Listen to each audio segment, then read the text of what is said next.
Mula po sa Mabuting Balita ni Lucas chapter 2 verses 1 to 21.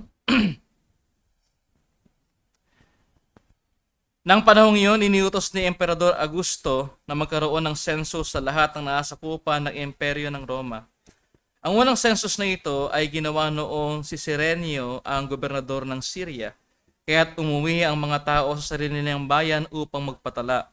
Mula sa Nazareth, isang lungsod sa Galilea, si Jose pumunta sa Judea, sa Bethlehem, na bayang sinilangan ni Haring David, sapagkat siya'y mula sa angkan ni David. Kasama rin niyang umuwi upang magpatala si Maria na kanyang magiging asawa na noon ay nagdadalang tao. Habang sila'y nasa Bethlehem, sumapit ang oras ng panganak ni Maria. Isinilang niya ang kanyang panganay na isang lalaki. Binalot niya sa lampin ang sanggol at hiniga sa isang sabsaban sapagkat wala ng lugar para sa kanila sa bahay panuluyan. Doon ay may mga pastol na nasa parang at nagbabantay ng kanilang mga tupa ng gabing yun. At tumayo sa harapan nila ang isang anghel ng Panginoon at nagliwanag sa kapaligiran nila ang kalwalatian ng Panginoon. Ganun na lamang kanilang pagkatakot, ngunit sinabi sa kanila ng anghel, "Huwag kayong matakot. Ako'y may dalang magandang balita para sa inyo na magdudulot ng malaking kagalakan sa lahat ng tao. Isinilang sa inyo ngayon sa bayan ni David ang tagapagligtas, ang Kristong Panginoon. Ito ang inyong palatandaan. Matatagpuan ninyo ang isang sanggol na nababalot ng lampin at nakahiga sa isang sabsaban." Biglang lumitaw kasama ng anghel ang isang malaking hukbo ng mga anghel sa kalangitan at sila'y nagpuri sa Diyos at umaawit. Papuri sa Diyos sa kaitaasan at sa lupa ay kapayapaan sa mga taong kinalulugdan niya. Nang makaalis na ang mga anghel pabalik sa langit, ang mga pastol ay nag-usap-usap. "Tayo na sa Bethlehem. Tingnan natin ang pangyayaring ito na ibinalita sa atin ng Panginoon." Nagmamadali silang pumunta roon at tatagpuan nila sina Maria at Jose. At naroon ang sanggol na nakahiga sa sabsaban. Nang makita ng mga pastol ang sanggol, isinalaysay nila ang sinabi ng anghel tungkol dito. Namangha ang lahat ang nakarinig sa sinabi ng mga pastol. Tinandaan ni Maria ang mga bagay na ito at ito'y kanyang pinagbulay-bulayan. Umalis ang mga pastol na nagpupuri sa Diyos at nagpapahayag ng kanyang kadakilaan dahil sa lahat ng narinig nila at nakita, ayon sa sinasabi sa kanila ng anghel. Mga kapatid, ang lahat ng may pandinig ay makinig. Ito po ang salita ng Diyos. Salamat sa Diyos. Tayo pong lahat ay manalangin. Dakilang Diyos, Ama naming banal, salamat po sa iyong katapatan sa amin na ipinakita mo po, O Diyos, na ikaw ang nagtatayo at nagsasaayos ng lahat ng inaasahan namin sa kasaysayan. Dakilang Panginoon, amin pong itinataas sa iyo ang aming gawain sa hapong ito. Ikaw po ang patuloy na mangusap sa bawat isa. Liwanagin mo po ang aming puso't isipan. Gawaran mo po kami ng makalangit na puso at mapagkumbabang isip upang hindi lamang po namin maintindihan ang mga salita mo, magkaroon din po kami ng desire na ipamuhay at ipangaral ito saan dako man po kami dalhin ng mabuting balita. Ikaw po ang lubos na mataas, madakila. Itago mo ko sa iyong likuran at walang ibang mahahayag, Panginoon, kundi ang dakilang ngalan mo lamang sa araw na ito. Ito po ang sa aming samot dalangin sa pangalan ni Jesus. Amen. Tayo pong lahat ay makakaupo na.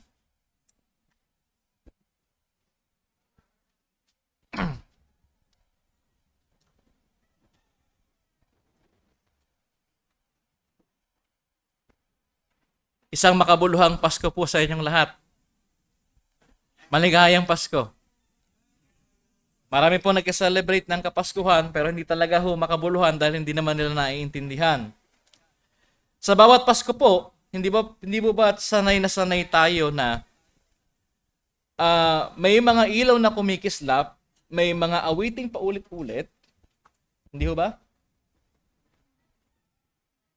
At minsan September pa lang, sa mga mall, nakikita na natin si Jose Marichan.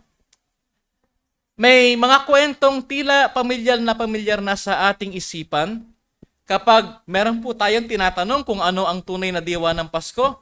Madalas alam natin ang kasabihin nila bago pa man nila ito ikwento. Yung tungkol sa sabsaban, yung mga anghel, yung mga pastol, at ang sanggol na si Jesus. Pero tulad po sa Mateo, hindi as far as we can remember last Lord's Day, yung presentation ng Mateo, ng Gospel of Matthew sa Christmas, ay hindi yung katulad ng konsepto ng Kapasko ang nauunawaan ng marami ngayon. Andun yung murderous intent, nandun din yung exile, andun yung political pressure, yes, murderous intent. Katulad po sa Mateo, hindi lamang po ang ganito yung gustong ipakita sa atin ng Gospel account ni Lucas. Ang presentation po niya ay hindi lamang po tungkol sa kwento ng isang sanggol na pinanganak sa sapsaban. Ang kanyang presentation ay nagpapakita ng cosmic, redemptive, at covenantal event. Hindi lamang po ito Christmas story, ito po ay tungkol sa konsepto o reality kung saan matatagpuan natin that God evading history upang tuparin ang kanyang sinaunang pangako at itatag ang isang kahariang walang hanggan. Kaya ang tanong ay ito, nakikita pa po ba natin ang hiwaga, ang wonder, o naging dekorasyon na lamang ang kapanganakan ni Kristo sa atin ngayon? Sa narrative po ng Luke chapter 2, hindi lamang po tayo dinadala ng Diyos sa isang kwento ng kapanganakan, dinadala niya po tayo sa gitna ng kasaysayan, kung saan ang makapangyarihang emperador ng Roma ay nag-utos ng census, ngunit hindi niya po alam na ginagamit siya ng Diyos upang tuparin ang kanyang walang hanggang plano. Sa isang mundong abala sa kapangyarihan, politika, at sariling interes, ang tagapagligtas ng sanlibutan ay isinilang hindi po sa palasyo kung hindi sa sabsaban. Ito po ang diwa ng Ebanghelyo. Ang dakilang Diyos ay naging maliit, ang hari ng kalwalatian ay nahiga sa dayami, at ang kaligtasan ng mundo ay ibinigay ng Diyos sa kamay ng isang sanggol. Hindi po ito kwento ng tao na umakyat patungo sa Diyos, kung hindi kwento ng Diyos na bumaba upang iligtas ang sangkatauhan. At habang ang mga anghel ay nagpapahayag ng glory to God in the highest, ang unang nakarinig na mabuting balita ay hindi mga hari o mga pari, kundi mga pastol, mga ordinaryo, mga hindi pinapansin, ngunit pinili ng Diyos. Sapagkat ang Paskong ito ay nagpapaalala sa atin na ang kaligtasan ay sa biyaya lamang ng Diyos para sa mga makasalanan at para sa kalwalatian ng Diyos.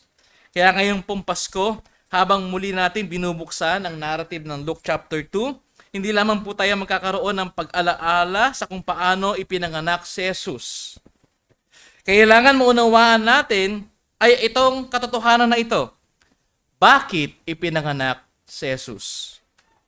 Title po ng message natin ngayong special service, ang sanggol na hari, ang pagtupad ng pangako ng Diyos at ang pag-asa ng kanyang kaharian. 3 puntos po ngayong hapon. Una, ang kapanganakan ni Kristo ay naganap sa ilalim ng sovereign authority ng Diyos. I hope you have your pens and Bible. Hindi ko po lahat sinulat dyan para susulat po kayo. Sa verse 1, in those days our decree went out from Caesar Augustus. Sinadya po ni Lucas na simulan ng salaysay ng kapanganakan ni Kristo sa pangalan ni Caesar Augustus. Sa unang tingin, kung titingnan natin ito without our Christ-centered lens or covenantal lens, parang sinasabi po ng teksto na ang kasaysayan ay gumagalaw ayon sa utos ng Roma. Sapagkat noong mga panahong ito, ang Roma po ang pinakamatinding superpower in terms of military arsenals. Isang census lamang at parang ang buong mundo ay kailangan ng kumilos. Ngunit sa malalim pong pagbasa gamit ang lens ng covenant at ni Kristo, malinaw na hindi si Caesar ang may hawak ng kasaysayan kung hindi ang Diyos. Ang utos po kasi ng emperador ay hindi ang sentro ng kwento. Ito po ay nagpapakita na ang pagkilos ng emperador ay instrumento lamang ng Diyos. Ang tunay na gumagalaw sa likod ng pangyayaring ito ay ang sovereign God. Ginamit ng Diyos ang isang paganong pinuno upang dalihin si Jose at Maria sa Bethlehem, ang house of bread, ang bayan ni David. Hindi po dahil gusto nilang pumunta doon, May tourist attraction ba doon? May tourist spot ba doon? Hindi po, dahil merong census. Hindi po sila napunta ron dahil gusto nilang pumunta doon, kundi dahil doon po sila itinulak ng providence ng Diyos. At sa pagdating nila sa Bethlehem, tahimik ngunit tiyak na natupad ang pangako sa Micah chapter 5 verse 2. Ang Mesaya ay isisilang sa lungsod ni David. Ang census na akala ng mundo ay patunay na kapangyarihan ni Cesar ay naging paraan upang ipakita na ang Diyos ang tunay na hari ng kasaysayan. Dahil bago pa maging emperador yung Cesar, nakasulat na sa Old Testament na doon ipapanganak ang Mesaya. At doon nga po isinilang si Jesus, ang bread of life according to John chapter 6, kasama sa kanyang mga IMs. Ang unang anak ng lalaki. At para po sa mga Hudyo, ang pagiging firstborn ay may mabigat na kahulugan. Ayon po sa kautusan, ang panganay ay para sa Panginoon. Exodus chapter 13. Siya ay nakalaan, itinalaga, at espesyal, at mayroong espesyal na katayuan. At ito po ay hindi sentimental details lamang, ito po ay very theological at may relevance sa narrative na ito. Ang mga panganay po kasi ay may karapatan sa mana, sa pamumuno, at sa pagkapatuloy ng lineage. Nasa kanila yung birthright. Kaya, nang ipanganak si Jesus bilang firstborn, ipinapakita po ng Diyos na siya ang itinakdang tagapagmana, hindi lamang po ng isang pamilya, kung hindi maging ng pangako ng tipan, yung covenant promise. At bilang anak ni David o mula sa lipi ni David, ang firstborn na ito ay may karapatan sa Davidic throne. Hindi ba galing siya sa lineage ni David? Sino po ba pinipiling hari? Yung second? Yung firstborn. Bagamat po alam natin na matagal nang naputol yung physical kingship ng Davidic lineage kasi nasakop na sila, ito po ay mahalaga sapagkat nagpapakita na hindi po physical kingdom ang itatayo ng Messiah. Kaya nga po sa Reformed faith, medyo umaatras po tayo ng bahagya sa belief ng premillennialism because ang premillennialism ay nagkukomit ng chiliasm. Ano po yung chiliasm? Ito po yung doktrina ng mga Jews, sometimes ng Roman Catholicism at ng iba pang quote-unquote Christians na kung saan nagpapakita na kailangan muna mag-establish ng earthly kingdom bago dumating yung Messiah. Ay hindi po. Nakita na po natin agad dito pa lang, na wala talagang physical kingdom na katulad ng iniisip nila. Kasi po, sa mga premillennialist nating kapatid, bagamat hindi naman natin sila kinoconsider na heretic because of this, pero may epekto kasi yan sa kanilang living, no? Kailangan mo nang magtayo ng physical kingdom bago bumalik yung Messiah. Bago siya i-announce na king. Hindi po king na po siya kahit hindi pa mangyari yung mga yon, no? So, kita natin agad na nung pinanganak si Christ, siya ay mula sa Davidic throne at hindi po talaga physical kingdom ang itatayo. Ito po ay spiritual. Ang sanggol na isinilang ay hindi lamang po basta anak ni Maria. Siya po ang legal at covenantal heir ng trono ni David. Ang ipinangako sa Genesis chapter 49 verse 10, yung binasa natin kanina. Sa Genesis chapter 49 po kasi, makikita natin si Jacob. Pero iba na yung pangalan niya. Ano na yung pangalan niya? Israel. Siya po ay nagbibigay ng prophetic blessing sa kanyang 12 anak bago siya mamatay. Hindi lamang po ito personal na pagpapala, ito po ay prophetic declaration tungkol sa hinaharap ng bawat tribo sa redemptive history. Ano nga ba yung pangako niya sa verse 10? Genesis 49 verse 10, "The scepter shall not depart from Judah, nor the ruler's staff from between his feet, until Shiloh comes. And to him shall be the obedience of the peoples." So, tingnan niyo po yung passage na yan. Napakabigat po niyan. Bakit? Ano po ba ibig sabihin nito? Una, yung scepter at ruler's staff. Ito po ay malinaw na simbolo ng hari at pamamahala. Ibig sabihin, ang karapatan sa paghahari ay itinalaga ng Diyos sa tribo ng Juda At hindi po nawawala yon. Hindi porket natalo na sila sa war at nasakop na sila ng Roman Empire, nawala na yung covenant na ito sa tribe of Judah. Doon talaga lalabas yung lineage ng king. Hindi po ito aksidente sa history, ito po ay covenantal appointment. Ikalawa, shall not depart from Judah. Now, dito na medyo makikita nating problematic yung Chiliasm. Why is that? Ang pangako po ito kasi ay nagkasabing ang lineage ng pamumuno, ang messianic line, ay mananatili sa Judah hanggang sa dumating ang itinakdang hari. So makikita po natin bakit ng 70 AD nagkaroon ng destruction yung Israel. Kasi hindi na po doon babalik yung king.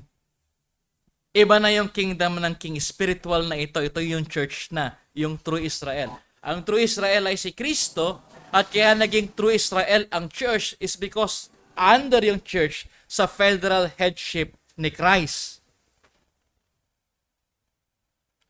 Kaya nang lumitaw si David, isang mula sa lahi ni Judah, hindi po ito random na katuparan ng pangako.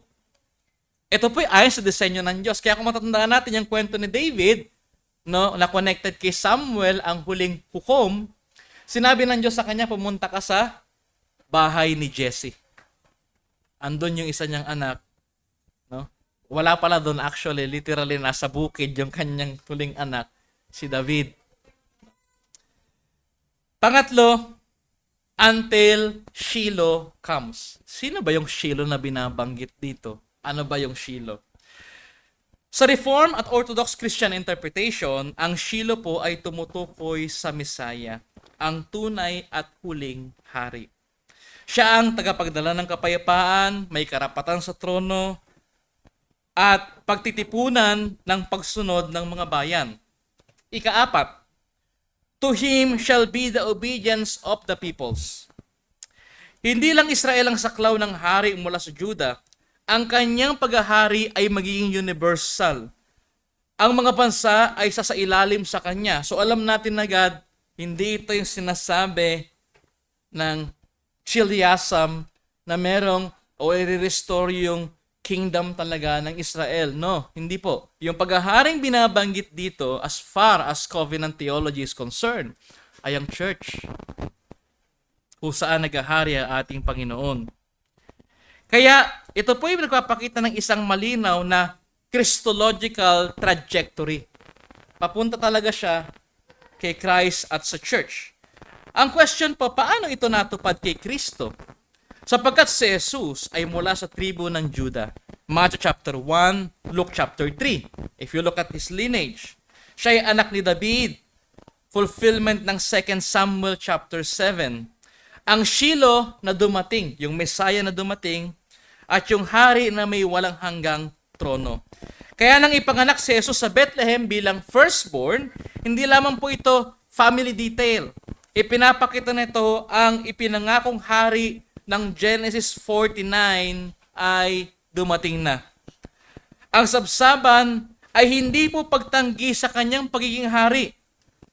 Ito ang kakaibang paraan ng Diyos upang ipakilala ang hari na maghahari sa pamamagitan ng ng krus bago ang corona. Paano niya i-conquer ulit yung kanyang kingdom? Ito po ay pinagtibay naman sa 2 Samuel chapter 7. Ano bang meron sa 2 Samuel chapter 7? Sa 2 Samuel chapter 7, ginawa ng Diyos ang ginagawa niya palagi sa redemptive history. Ano bang ginagawa palagi ng Diyos sa redemptive history? Tayo pong mga nasa Westminster Confession of Three Forms of Unity, nasa Reformed Circle, and even the Savoy Declaration as well, naniniwala po tayo na merong iisang covenant ang Diyos, pero may different administration. Sa different administration na yon, unti-unting nililiwanag ng Diyos yung kanyang pangako. Unlike po sa mga naniniwala sa dispensationalism, na ang Diyos ay merong 7 dispensations na para bagang hindi nagkakatotoo yung kanyang promise, like sumablay yung Abrahamic covenant, gagawa na naman tayo ng bago. So hindi po ganon. Sa atin po, isa lang yung covenant ng Diyos, Genesis chapter 3 verse 15. At unti-unti niya itong ina-unfold. Ano ba yung seed na inaantay? Siya rin pala ay promised at i-bless niya yung buong nation. Siya pala ay king. Siya rin pala ay prophet. Because of him, hindi nagugunawin ang mundo muli sa baha. Because of him, magkakaroon ng kingdom na hindi matatapos magpakilanman. Unti-unti pong pinapakita yon. So, ang ginagawa po ng Diyos palagi sa redemptive history, pinagkitibay po niya yung covenant, pinapalinaw niya ito, at formal na itinatatag sa pamamagitan po ng tipan. Kaya po sa 2 Samuel chapter 7, makikita po natin na nakipagtipan ang Diyos kay David. Sino ba si David? Isang Jew, hinirang ng hari ng Israel. Siya po yung tinatawag nating Vox Dei, yung voice of God. Siya yung hinirang ng Diyos, siya yung tinawag ng Diyos. Si Saul na hari bago siya ay yung Vox Populi, voice of the people, pinili ng tao. Pero hindi po ganun pumili ang Diyos. Si Saul ay matangkad, sa paningin ng tao, nararapat siya yung king. Samantalang sa paningin ng Diyos, si David ay isang hari na mula sa kanyang sariling puso. Sa mata ng mga tao, si David ay isang pastol. Simpleng tao. Pero pinili ng Diyos, ang Vox Dei ay si David. So siya ay Jew, hinirang na hari ng Israel ng Diyos, at siya ang konkretong katuparan ng lineage ni Judah, kasi mula siya sa tribo ng Judah sa Genesis chapter 49. Dito po sinasabi ng Diyos na ang trono ay manggagaling sa bahay ni David, ang kaharian niya ay itatatag mismo ng Diyos, at ang kanyang trono ay magiging walang hanggan. Paano magiging walang hanggan yung trono ni David kung mamamatay naman siya? Immortal po ba si David? Hindi. Ang mahalaga rito ay ang salitang forever. Walang makataong hari ang maaari maghari magpakilanman. Kaya po malinaw na ang pangakong ito, yung kanyang kingship ay magpapasawalang hanggan, ay lampas po kay David, lampas kay Solomon, lampas sa lahat ng hari ng Judah, pero tumuturo sa Mesaya. Sino ba yung hindi mamamatay sa kanila at maghahari magpakilanman? Of course, si Jesus, namatay siya sa krus. Pero that is for redemptive purposes, para ideklara na siya yung hari. At kung siya'y nag-resurrect, alam natin na siya yung hari na tinutukoy na hindi matatapos ang paghahari kailanman. Kaya po kung sa Genesis chapter 49 ay nagsasabing may darating na hari mula sa Judah, sa 2 Samuel chapter 7 naman ay meron nagsasabing ang haring yun ay mula sa bahay ni David at ang kanyang trono ay walang hanggan. Sa madaling salita po, kung isa-summarize natin yung kaganapang ito, sa Genesis 49 ang pagkatalaga ng tribe. Yung 2 Samuel ang pagkatalaga ng bahay o trono, kaninong galing. At ang gospel ay ang nagpapakita naman ng person. Sino siya? Walang iba kung hindi si Jesus. Kaya nang ipanganak po ang ating Panginoong Jesus, siya ay mula sa Judah, anak ni David, legal na tagapagmana ng trono, at ipananganak sa lungsod ni David. Tingnan po natin kung gaano ka-perfect yung plan na yon. Mga kapatid, hindi po ito isang coincidence. Ito po ay covenantal consistency. Paano napanatili ng Diyos yung kanyang katapatan sa loob ng almost 1,500 years? Na ganun pa rin ang magiging ang kalalabasan. Sino pong mag-aakala na sa panahon ng pagkasakop, ang Bethlehem ay mananatiling Bethlehem? Kasi noon pa pag nasasakop ang bayan, nagpapalit ng pangalan eh. At alam po natin kung gaano karaming beses nasakop yung Israel, yung Judah. Pero bakit hindi nagbago yung Bethlehem? Ang Diyos ay tapat sa kanyang salita mula sa Genesis hanggang sa narrative na ating binabasa, Luke chapter 2. Makikita agad natin dito kung bakit siya ipinanganak. Bakit nga ba siya ipinanganak? Ito po ay dahil sa katapatan ng Diyos. Dahil sa katapatan ng Diyos. Hindi lamang po sa Genesis chapter 49 at 2 Samuel chapter 7 makikita ang kapahayagan ng pagdating ng Mesaya. Ito po ay patuloy na ipinapahayag ng mga propeta sa lumang tipan. Lahat lahat ng prophecy ay nagtatagpo sa isang sanggol. Ang sanggol na pinag-uusapan natin ngayong gabi. Now, ito po ang question. Kung ganun pala ka theologically consistent, kung ganun pala ka glorious yung event na ito, bakit sa sabsaban? Bakit sa sabsaban? Mga kapatid, ang sabsaban ay hindi po nag-aalis o nakakabawas ng kanyang pagiging hari. Lalo pa nga nitong pinapakita kung anong klaseng hari siya. Sinabi ng teksto, ng sanggol ay binalot ng lampin. Ama, minsan may narinig ako nag-preach, ang binigyan niya ng emphasis dito kung gaano ka-caring si Maria. Hindi po. No? Bakit binalot ng lampin yung bata? Muli, hindi po ito isang simpleng detalye ng pagiging ina ni Maria. Ang pagbabalot ng bata ay tanda ng karaniwang pangangalaga sa isang bagong silang na bata. Hindi ba pagbagong silang ang baby, babalutin mo talaga yon. Hindi mo talaga iba nga in-incubator pa, no? Hindi ba pwedeng nakahubad baro yan? Hindi siya pwedeng malamigan.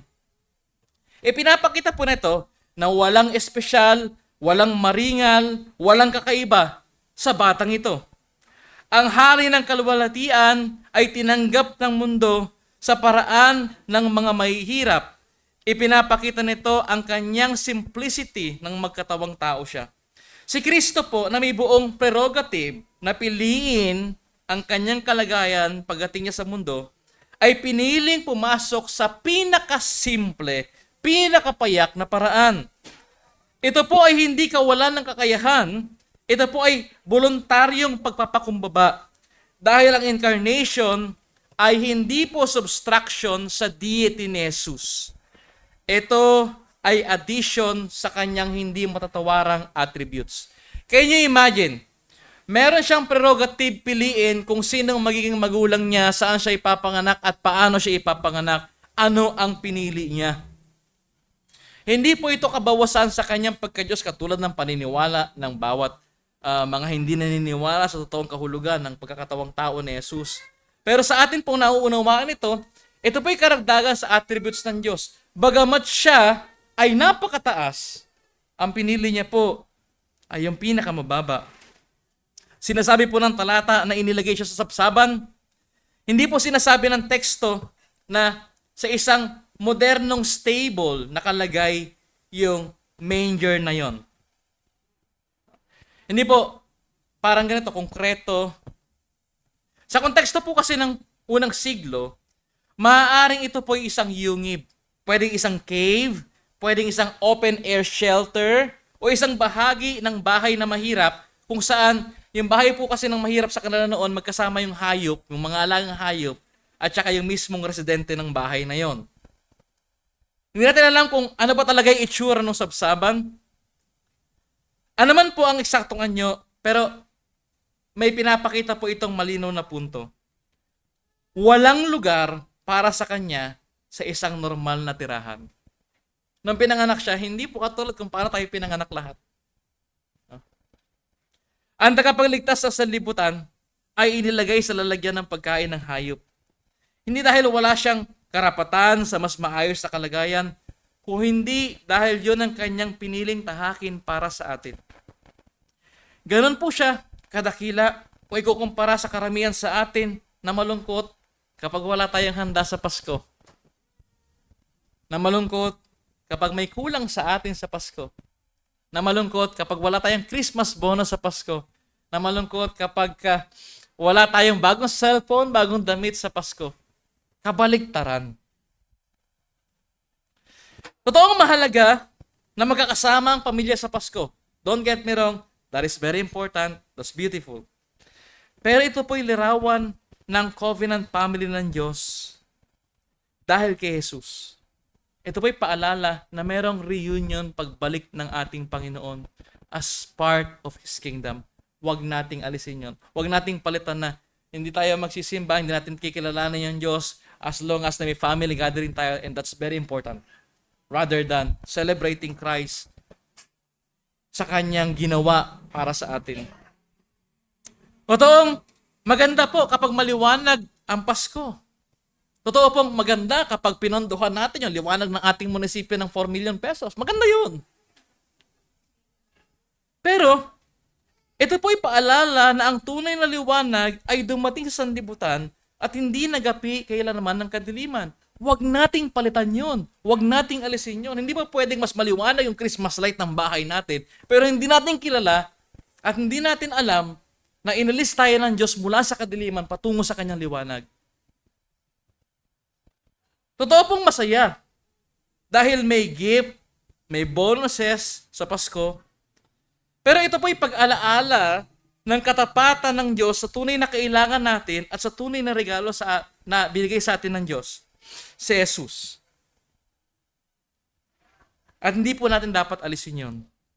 Huwag nating palitan ng mga tangible things na pwede nating makita at mahawakan yung tunay na kahulugan ng Pasko. Sapagkat, kung nauunawaan natin kung bakit naparito si Jesus, wala man tayong Christmas light, wala man tayong bonus, wala man tayong handa, iba yung joy na mararamdaman natin sa ating puso sapagkat alam natin yung tunay na kahulugan ng season. Paano nga ba natin mauunawaan na naparito si Jesus? At paanong ang sovereign plan ng Diyos ay naganap sa event na ito? Sapagkat naparito si Jesus ayon sa sovereign plan ng Diyos kung saan makikita natin na pinrepare ng Diyos ang lahat. Sa siya ipapanganak, paano siya ipapanganak, sino yung makasasakop sa bayan niya, sino yung mga maglilingkod sa kanya, sino yung mga kasama niya, sino yung maghuhudas sa kanya, sino yung mga maniniwala sa kanya, paano siya mamamatay, after ilang days siya mabubuhay. Lahat po yun ay itinakda na ng Diyos. Kaya naman po, yung ating physical na sitwasyon, kung nauunawaan natin ang providence ng Diyos sa ating kaligtasan, ano man yung ating sitwasyon ngayong Pasko? May handa man tayo o wala? Napagkasya man natin yung 500 pesos na pang Noche Buena o hindi, masaya tayo at walang kapantayang kaligayahang yon dahil ipinapaalala sa atin ng Diyos ang ating pag-asa kay Jesus. Kapatid, planado ng Diyos ang lahat. Ito ang malalim na irony ng Ebanghelyo. Ang may hawak ng lahat ay dumating na parang walang hawak. Ang tunay na hari ay dumating ng walang trono at ang tagapagmana ng Davidic Kingdom ay nakahiga sa sabsaban. At dito po lalong tumitindi ang contrast kapag ihahambing natin sa selebrasyon ng mundo ngayon. Ngayon po kasi, ang Pasko ay maingay, maliwanag, engrande at very welcoming. Bukas ang mga bahay, malls, marami silang program, tila baliktad ang lahat. Noon, tahimik ang kapanganakan ni Kristo, ngunit bukas ang langit. Merong supernatural light. Ngayon, maingay ang selebrasyon. Ngunit ang tanong ay ito, nauunawaan ba ng mundo ang kanilang pinagdiriwang? Alam niyo po, last Sunday yata yan, or last Lord's Day, hindi ko na maalala. Pumunta kami ni Rose, ni Zion, tsaka ni Mama sa Southwoods Mall. Meron silang program doon. Hindi namin inaasahan, nanood kami. Para siyang sarswela, may mga fairy na kumakanta yung sa tuwan-tuwa yung mga bata, may fireworks pa pagkatapos. So ang kwento ay ganito. Masaya sila pero parang kulang. May hinahanap sila, ina-expect ko si Jesus yan. Habang nanonood kami ni Zion, si Jesus yan. Lahat na ginawa nila, may drum and lyre na, pero malungkot pa rin sila. Hanggang sa sinabi ng main character, alam ko na kung bakit tayo malungkot. Because wala yung star ng Christmas. Ito na, siya na, si Jesus na. Ang sabi po nung mga nandoon, tayong lahat, pag nagsama-sama tayo, tayo ang star ng Christmas. Can you imagine that? Akala ko, ito na. Si Jesus, ano kaya itsura nung presentation nila kay Jesus? Akala ko gospel, iniisip ko, siguro may-ari na Southwood mo, Christian ano. Kasi meron siyang ganitong program. Eh hindi, nagkamali ako. So ang tanong, nauunawaan ba ng mundo ang kanilang pinagdiriwang? Ipinagdiriwang ng mundo ang Pasko na puno ng ilaw, ngunit hindi kinikilala ang liwanag ng sanlibutan. Maaaring may handaan, ngunit walang puwang para sa totoong hari. Ang sabsaba noon ay larawan ng pagtanggi ng mundo. Ang Pasko ngayon ay madalas larawan ng pagkalimot sa tunay na kahulugan nito. Para sa atin bilang mga Kristiyano, ang text po na ito ay paalala ngayong Christmas season. Ang Diyos ay sovereign. Ang kanyang pangako ay tiyak at ang kaligtasan ay dumarating sa paraang kabaligtaran ng inaasahan ng mundo. Kung ang anak ng Diyos ay kusang pinili ang kababaan, tayo rin ay tinawag na magdiwang hindi sa ingay at palabas, kung hindi sa pagsamba at pagkapasakop. Ang Pasko po ay hindi tungkol sa kung gaano ito kaliwanag, kundi kung sino ang ating kinikilala bilang hari. Ang sanggol sa sabsaban, ang firstborn, ang Davidic heir, ang ipinangakong Misaya, siya pa rin po ang naghahari. At yon ang tunay na dahilan ng ating pagdiriwang. Bakit tayo naghahari? Bakit tayo nag-celebrate? Sapagkat si Kristo ang hari. Ang sanggol sa sabsaban ay ang Davidic king. Kapatid, kahit magulo ang mundo, kahit tila ang kapangyarihan ay hindi ang Diyos, He is still in control. Christmas reminds us that God keeps His promises even the world doesn't notice.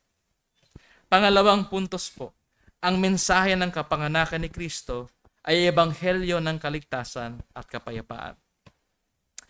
Mula po sa sabsaban, inaasahan natin na ang balita patungkol sa bagong hari ay unang ihahatid sa Jerusalem, sa templo, sa Sanhedrin, o di naman kaya sa palasyo. Ngunit binaligtad na naman ng Diyos ang ating inaasahan. Tahimik na nakahiga ang hari sa sabsaban, ngunit ang langit ay hindi po tahimik. Ang Diyos mismo ang nagsalita. At ang unang nakarinig ay hindi ang mga makapangyarihang inaasahan natin, kung hindi mga simpleng pastol sa parang. In the same region, there were shepherds out in the field, keeping watch over their flock by night. Ang mga pastol po ay socially insignificant. Napakasimple ng buhay nitong mga to. At kinoconsider pa sila ng iba na ritually unclean sapagkat sila po ay nakikipag negotiate sa mga Gentile para mabili yung kanilang mga product. Ngunit, sila po ang unang tinawag upang marinig ang ebanghelyo. Dito po, malinaw na ipinapakita ng Diyos na ang kaligtasan ay biyaya at hindi gantimpala. Sola gratia. Hindi mo kailangan pala, also this passage reminds us na hindi mo kailangan maging isang mataas na uri ng tao o mag-set ng importanteng appointment para lang makalapit sa Kanya. Ang karanasan ng mga pastol ay larawan din po ng Messianic Jubilee. Yung kinanta nyo kanina, niremind daw yung mga shepherd ng Jubilee. Ano ba meron sa Jubilee? Leviticus chapter 25. Pinapakita po ng kapistahan na ito yung pagpapalaya ng mga alipin at pagbabalik loob ng lupa sa totoong may-ari. Ang ebanghelyo po ay nagdadala ng kalayaan at kapayapaan sa mga nasa laylayan, yung mga mahihirap, sa mga pinagbibiyayaan ng Diyos. At pagkatapos po ng event na ito, after sila ma-remind, parang jubilee ito biglang nagpakita ang anghel. Ano sabi po ng anghel? The angel of the Lord appeared to them, and the glory of the Lord shone around them. Ang glory po na ito ay nagpapakita sa atin ng Isaiah chapter 6, kung saan nakita ni Isaiah ang mga serapim na pumapalibot sa trono ng Diyos at nagpapahayag ng kanyang kabanalan. At tulad po ni Isaiah, ang mga pastol ay naharap sa glory ng Diyos, sila ay natakot, sila po ay nakakahabag sa kanilang sitwasyon, ngunit nagbukas ng daan sa tunay na pagsamba at pagtanggap ng ebanghelyo. Dito po sinabi ng anghel ang sentro ng mensahe. For unto you is born this day in the city of David a Savior who is Christ the Lord. Tingnan niyo po yung emphasis ng passage na yun. Napakabigat ng passage na yun. Ang titles po na binigay doon ay puno ng depth, theological depth. Napakalalim. Savior, Christ, Lord. Savior. Tagapagligtas mula sa kasalanan. Alam natin agad dito na hindi physical kingdom yung ire-restore. Ito ay spiritual. Hindi political leader o moral teacher lamang. Pag sinabing Savior, ito po ay pumapatungkol sa divine rescue. Kailangan tayong iligtas sapagkat mapapahamak tayong lahat. Christ, the Anointed One, the Messiah, katuparan ng lahat ng pangako ng Diyos mula sa Genesis chapter 3, nakita natin sa Isaiah chapter 9, at sa lahat ng covenant sa Old Testament. Siya yung darating. Lord o Kurios, siya yung may tunay na authority, hindi yung Cesar. At Diyos mismo na namumuno sa kasaysayan. Ibig sabihin, yung baby na yun yung nagtakda kung kailan siya ipapanganak at anong sitwasyon kung saan siya ipapanganak. At sino yung mga gusto niyang lumapit sa Kanya. Hindi lamang po ang mga pastol ang kauna-una ang nakarinig ng balita, kasama rin yung heavenly host, yung hukbo ng mga anghel. Yung termino pong host o hukbo ay military term, hindi ba? Kapag ginamit yung host or hukbo, ang karaniwang naiisip natin, power, authority, political oppression, or political power. Ngunit kakaiba at remarkable dito yung pinuno ng host according sa sinasabi ng mga angel, yung Messiah. Ang dala niya po kasi ay peace at hindi espada.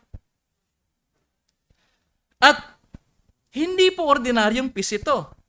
Hindi po yung parang nag-away tapos nagbati sila kasi nagbigayan sila ng regalo. Hindi po ordinaryong peace ang binabanggit. Ang binabanggit po dito ay peace with God, na alam nating hindi po kayang makamtan ng tao after the fall.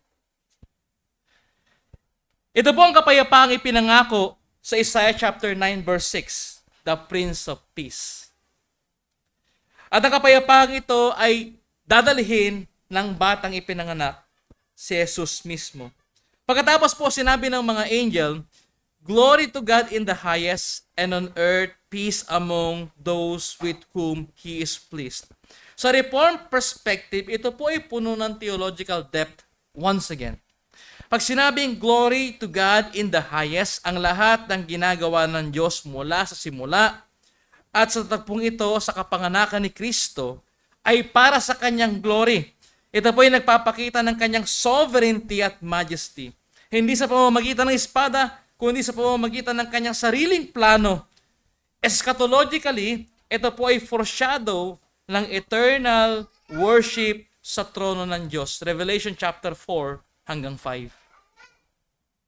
Glory to God in the highest. So, nung sinabi ng mga anghel yon, actually, meron tong eschatological foreshadow sa Revelation chapter 4 and 5. Ito rin yung nakita ni John. On earth, peace. Hindi po ito simpleng political peace, ito po ay shalom sa Diyos, reconciliation at covenantal restoration. Ang kapayapaang ito ay prefigure ng new creation. Revelation chapter 21, 1-4. So sinabing peace on earth, anong earth ang binabanggit niya dito? Yung new earth, yung new kingdom, yung new heaven and earth. Among those with whom He pleased. Ipinapakita na ang peace at salvation ay para sa covenant people. So ibig sabihin, tayo palang mga mananampalataya, dapat mas nauunawaan po natin ang kaulugan ng Kapaskuhan. Dapat mas naipapahiwatig natin sa ating pamilya, sa ating mga kilala, ano ba talaga yung meaning ng Kapaskuhan. Sa pamamagitan po ito ni Kristo lamang at hindi makukuha ng merit o lakas ng tao. Mga minamahal, ang angelic hymn na ito ay hindi simpleng Christmas carol. Ito po ay Christ-centered proclamation. Ipinapahayag ang divine glory, covenantal peace, at foreshadowing ng eternal worship sa harapan mismo ng trono ng Diyos. Tulad ng nakita ni Apostle John sa langit sa Book of Revelation. Ang mga pastol at ang mga anghel ay bahagi ng parehong cosmic narrative. Ang kapanganakan ng hari ay simula ng katuparan ng lahat ng propesiya at covenant promises ng Diyos. Kaya sa reform lens, ang kaligtasan ay mula sa Diyos. Siya ang nagsimula. Ito'y para sa Diyos, para sa kanyang kalwalhatian, at ito'y sa pamamagitan ni Kristo lamang, walang ibang pangalan. Salvation is from God, for God's glory, in Christ alone. Ngayong Pasko, ang mensahe po sa atin ay malinaw. Ang Diyos ay sovereign, ang tagapagligtas ay sinilang, at ang kapayapaan ay inihahayag sa mga pinagbibiyayaan ng kanyang biyaya. Ang sabsaban po ay may kababaan, ngunit puno ng divine glory, at ang mensahe ng Ebanghelyo ay tulad ng jubilee. Para sa lahat, lalo na sa mga nasa laylayan ng lipunan, ang mga heavenly hosts ay karaniwang simbolo ng military power, ay naglalarawan ng radical at pakahulugang peace na hatid ni Jesus. Ang batang pinanganak ay ang Prince of Peace. Ito po'y paalala sa atin na hindi lamang po feel good ang Christmas. Ito po ay paalala na tayo ay makasalanan at kailangan natin ng tagapagligtas. Sa ating mga tumanggap ng kaligtasan, ito po ay paalala sa atin na tayo ay niligtas at nag-aantay ng pagbalik ng hari. Kaya patuloy tayong nananalangin na pabanalin at gawing kamukha ni Kristo. Panghuling puntos po, ang sanggol na ipinanganak ay ang haring walang hanggan. Ang hari ng walang hanggang kaharian. Ang sanggol na ipinanganak ay ang hari ng walang hanggang kaharian. Mula po sa kababalaghan ng angelic hymn na narinig nila at karanasan ng mga pastol, makikita natin ang paggalaw ng divine narrative. Ang Diyos ay nagpakita ng glory, nagbigay ng covenantal peace, at tinawag ang ordinaryong tao upang makibahagi sa kanyang plano. Ang mga pastol, ang unang tinawag at ang kanilang tugon ay nagtatakda ng halimbawa kung paano tayo dapat sumagot sa Ebanghelyo. Paano po ba sumagot yung mga pastol diyan? Anong ginawa nilang response? Nung nakita nila na totoo yung sinabi ng anghel, ano po naging response nila? Sumampalataya sila at nagpatotoo sa nakita nila. In fact, yung unang recipient ng gospel na dala nila ay si Mary at Jose. Sinabi sa amin to ng anghel. Nagpapakita na hindi po sinless si Mary. Kailangan niya rin ng gospel. Katulad ng paniniwala ng ibang relihiyon na si Mary ay wala ring sin. As they went with haste and found Mary and Joseph and the baby lying in a manger, just as the angel had said to them.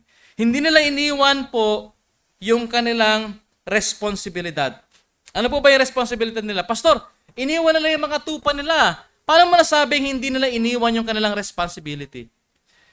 Hindi po, ang sinasabi po natin hindi nila iniwan na responsibility rito ay yung responsibility to worship. Nung nakita nila yung mahalagang mensahe ng mabuting balita, iniwan ba nila yung kanilang responsibility to worship? No. Hindi. Hindi nila pinagpaliban ng tugon. Nakita nila ang katotohanan sa kababaang loob ng isang sabsaban at agad nilang kinilalang sanggol, yung sanggol na yon, as their Lord, their Savior, and their Christ. Kaya mapapansin natin, isang sanggol lamang, ngunit tinawag nila na Lord, tinawag nila na Savior, tinawag nila na Christ. Sa Reformed theology po, malinaw na ang authority ni Kristo ay kaiba sa authority ng mundong ito. Hindi po nakabase sa edad, sa lakas, o sa estado ng mundo. Siya ay hari mula sa kanyang kapanganakan at ang kanyang sovereign authority ay absolute at eternal. Ang unang pagdating ni Kristo ay sa kababaang loob sa sabsaban, mga kapatid, upang magligtas, upang ipakita sa mundo na ang tunay na kapangyarihan ng Diyos ay hindi nakikita sa palasyo o sa trono ng tao, kundi sa kanyang paglapit sa mahihina at naaapi. Ngunit ang kanyang ikalawang pagdating, sa kanyang second coming, ito'y puno ng kalwalhatian bilang hukom at hari upang ganap na itatag ang kanyang kaharian. Ito ang dahilan kung bakit ang Pasko ay hindi lamang po paggunita sa nakaraan. Sa ating po mga mananampalataya, ito po ay paalala at anticipatory glimpse ng consummation ng Kingdom of God. Sa bawat pag-alaala sa sanggol sa sapsapan, tayo po'y pinapaalalahanan na ang mundong puno ng kaguluhan ay hindi makakaapekto sa plano ng Diyos. Tayo ay i-rescue niya, isasama niya, i-establish niya yung kanyang heavenly kingdom kasama tayo. Makikita rin po natin ang katuparan ng lumang tipan.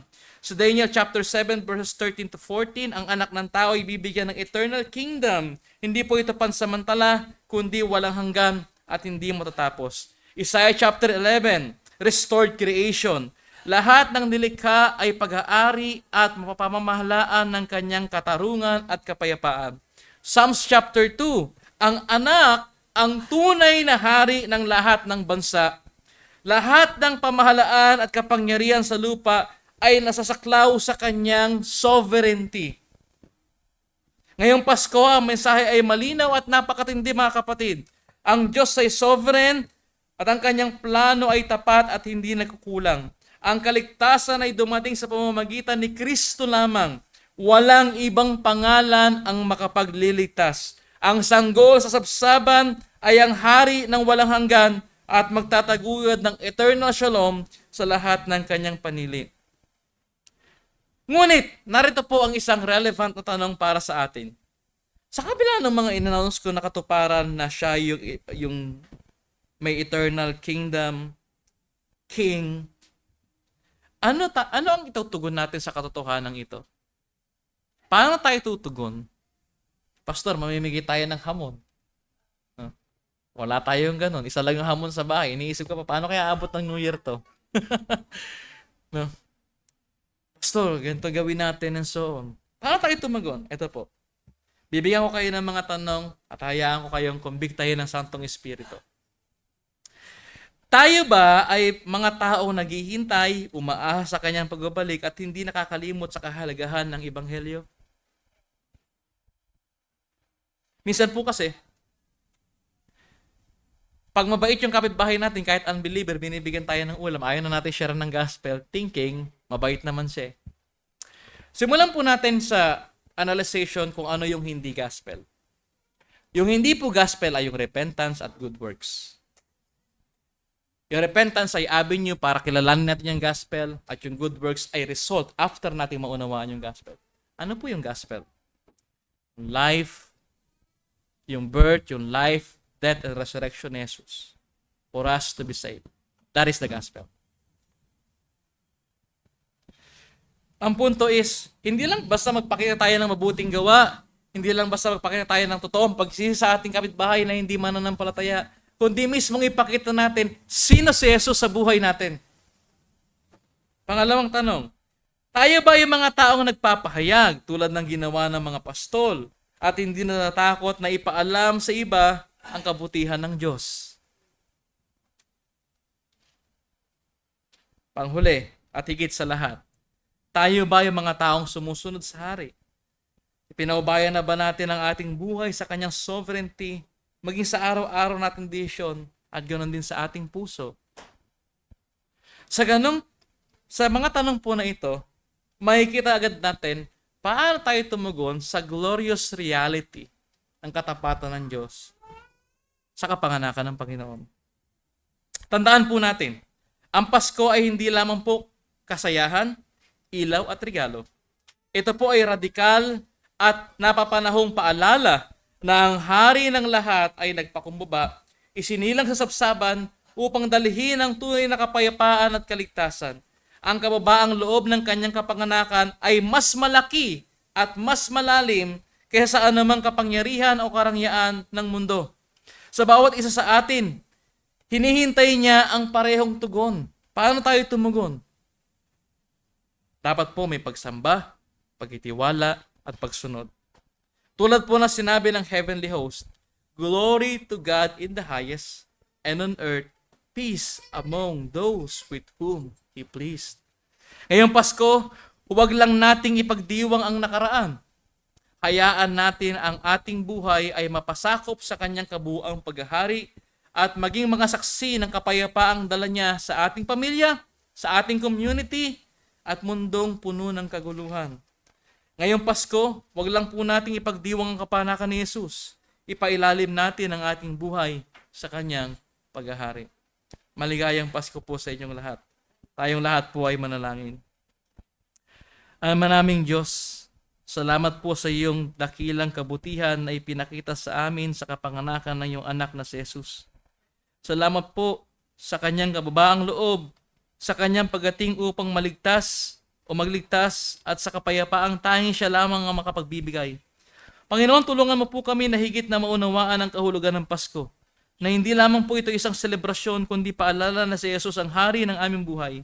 Gawin mo kaming mga taong tumitingala sa Kanya, sumasampalataya sa Kanya, at sumusunod sa Kanyang sovereignty sa araw-araw.